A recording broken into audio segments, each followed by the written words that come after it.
ये बिहार पेपर, जो बिहार में पीसीएस का पेपर हुआ था 2018 में, उसके बारे में इसमें डिस्कस करना है। पेपर 1 जो आया था, इसमें 3 घंटे का समय दिया गया था और मैक्सिमम मार्क 300 मार्क्स थे इसमें। कुछ इंस्ट्रक्शंस हैं अंग्रेजी भाषा में, इसको थोड़ा सा पहले पढ़ लेते हैं। जैसे पहला है कि the figures in the margin indicate full marks. Answer 8 questions selecting 3 each from section 1 and 2 from section 3। यानी कुल मिलाकर के हमें 8 प्रश्न करने हैं। 3 प्रश्न पहले सेक्शन से, 3 प्रश्न दूसरे सेक्शन से और 2 प्रश्न तीसरे सेक्शन से। तो 3 खंडों में ये इस क्वेश्चन पेपर को विभाजित किया गया है। अगला पॉइंट है candidates are required to give the answer in their own words as far as practicable. All questions have been printed both in Hindi and English version. In case of any ambiguity in Hindi version, the English version shall be considered authentic. यानी हिंदी और अंग्रेजी दोनों भाषाओं में छपा हुआ है question paper. यदि हिंदी वाले में कोई समस्या होती तो इंग्लिश वाले क्वेश्चन को सही माना जाएगा। अगला पॉइंट इसमें कि parts of the same question must be answered together and must not be interposed between answers to other questions. यानी कि यदि एक क्वेश्चंस में अलग अलग खंड में पूछा गया तो सभी खंडों का आंसर एक ही साथ कर दें। इन्हीं अनुदेशों को हिंदी में भी लिखा गया है, जो कि यहाँ पर आप देख सकते हैं। सेक्शन 1 से पहला प्रश्न है गांधी जी के सामाजिक एवं सांस्कृतिक विचारों की महत्ता का वर्णन कीजिए। Describe the significance of Gandhi ji social and cultural thoughts. दूसरा प्रश्न है अंग्रेजी में discuss the development of western education in Bihar from 1857 AD to 1947 AD। Bihar में सन 1857 से सन 1947 तक पाश्चात्य शिक्षा के विकास की विवेचना कीजिए। 38 नंबर का है क्वेश्चन। तीसरा प्रश्न है discuss the contribution of Bihar to use uprising of 1857 AD। यानी सन 1857 के विद्रोह में बिहार के योगदान की विवेचना कीजिए। चौथा प्रश्न evaluate the cause and results of revolt of Santhal 1855-56 इन बिहार। बिहार में संथाल विद्रोह के कारणों एवं परिणामों का मूल्यांकन कीजिए। पांचवें प्रश्न describe the causes and results of Champaran Satyagraha in Bihar 1917। Bihar में चंपारण सत्याग्रह के कारणों एवं परिणामों का वर्णन कीजिए। छठा प्रश्न है examine the salient features of Patna Kalam painting style. यानी पटना कलाम चित्रकला शैली की मुख्य विशेषताओं का परीक्षण कीजिए। तो ये आर्ट एंड कल्चर से रिलेटेड क्वेश्चन है। सेक्शन 2 जो कि अंतर्राष्ट्रीय संबंध से संबंधित है, अंग्रेजी में explain the BIMSTEC organisation, throw light on the outcomes of recently concluded Kathmandu summit of BIMSTEC countries, discuss the issues related to India's interests hopes and grievances. यानी बिम्स्टेक संगठन को स्पष्ट कीजिए। बिम्स्टेक देशों के संगठन की हाल में हुए काठमांडू सम्मेलन के परिणामों पर प्रकाश डालिए।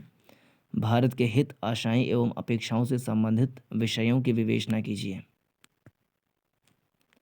आठवां प्रश्न है critically examine the Rohingya refugee crisis. तो ये भी IR से रिलेटेड क्वेश्चन है, अंतर्राष्ट्रीय संबंध से संबंधित प्रश्न है ये।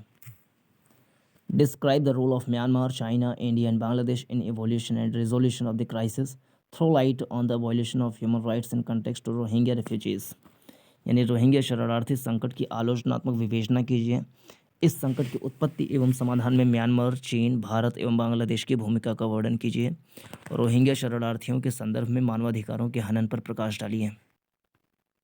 9वां प्रश्न है व्हाट इज द 2+2 डायलॉग।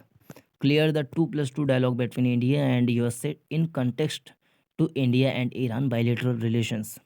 यानी 2+2 वार्ता क्या है, भारत एवं ईरान के द्विपक्षीय संबंधों के संदर्भ में भारत एवं अमेरिका के बीच हुई 2+2 वार्ता को स्पष्ट कीजिए।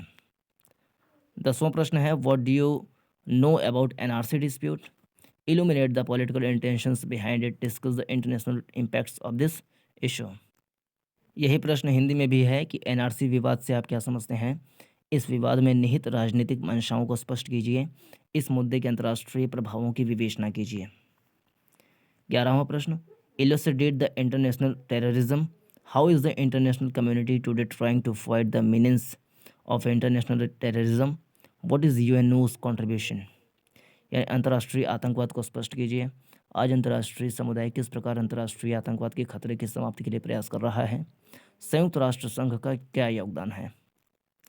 अब सेक्शन थर्ड से जो कि कुछ मैथमेटिकल टाइप के क्वेश्चन है, मैथमेटिकल में भी मुख्य रूप से ये परसेंटेज से संबंधित क्वेश्चन है।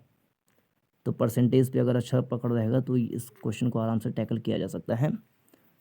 इसमें सेक्शन थर्ड से हमें 2 ही प्रश्नों को हल करना है, लेकिन हर एक प्रश्न में ए से लेकर के B C D E F करीब 5-6 क्वेश्चन हैं, तो सभी को एक साथ हमें हल करना है। तो उसी क्वेश्चन को अंग्रेजी में यहाँ पे देख सकते हैं, यूनिवर्सिटी ऑफ महाराष्ट्र से लेकर के पूरा ये क्वेश्चन है। इसके बाद आगे चार्ट दिया गया है, ये चार्ट है जिसमें mail population, number of cards, female population और यहाँ पे नीचे ईयर्स लिखे हुए हैं। फिर ए क्वेश्चन है, बी प्रश्न है अंग्रेजी में, सी क्वेश्चन है, डी ई एफ। फिर वही क्वेश्चन को यहाँ पर हिंदी में भी लिखा हुआ है कि महाराष्ट्र के एक शहर में यातायात का मुख्य साधन कार है। तो आगे ये सारा क्वेश्चन देख सकते हैं। फिर चार्ट दिखा देते हैं। इस प्रकार से इसमें चार्ट बना हुआ है, पुरुष जनसंख्या, कारों की संख्या, महिला जनसंख्या करके, और नीचे वर्ष लिखे हुए हैं। इसी के आधार पे ये का प्रश्न है, ख, ग, घ और ये अंग, और चा वाला भी प्रश्न इसी में ही है। 13वां प्रश्न स्टार्ट है यहाँ से, study the following pie charts which show the expenditure on various heads in the second and third 5-year plans and answer the questions given below. तो यहाँ पे 2 पाई चार्ट दिए हुए हैं जो कि सेकेंड 5-year प्लान और थर्ड 5-year प्लान का एक्सपेंडिचर इसमें दर्शाया गया है। इसके आधार पे ए बी सी डी प्रश्न हल करना है। इसी में ही ई और एफ प्रश्न भी हैं। सेम प्रश्न हिंदी में लिखा हुआ है यहाँ पर। नीचे दिए गए पाई रेखा चित्रों का अध्ययन कीजिए और इसके आधार पे ही ये 2 पाई चार्ट यहाँ पे लिखे हुए हैं और इसके आधार पे हमें क्वेश्चन पूछा गया है। क, ख, ग, घ, अंग और चा। फिर 14वां प्रश्न है अंग्रेजी में और उसके आधार पर यहाँ पर दंडारेख दिया गया है और उसी दंडारेख के आधार पर ए बी सी और डी ई एफ क्वेश्चन पूछा गया है। सेम प्रश्न हिंदी में यहाँ पर है और उसका चार्ट यहाँ पर दिया गया है। नीचे जनगणना वर्ष भी है। क प्रश्न, ख,